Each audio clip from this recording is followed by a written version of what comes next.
This is exactly how you prepare biga pre-ferment for your pizza dough. Before we start, make sure that you have the right flour and also the right temperatures.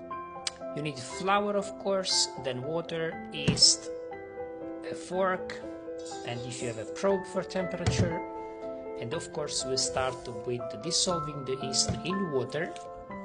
As you can see, I'm having some kind of difficulties, so choose a proper container for water. Then we put all the water in flour and we start mixing with the help of a fork. We clean the fork and we move to hands. Remember that you are not kneading, but you only want to mix ingredients, so you want to make sure that the flour absorbs all water. So we continue with the help of the hands, and it takes about 10-11 minutes to mix. At the end of this mixing, you don't want to have a free flour around.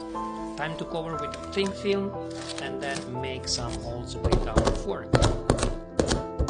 Make sure you make these holes because biga requires oxygen in order to mature properly. Finally, let's set up the timer, 18 hours in this case, and let's move to fridge. In coming videos I will show you how to use this biga to make pizza dough, so don't forget to follow me and you're welcome.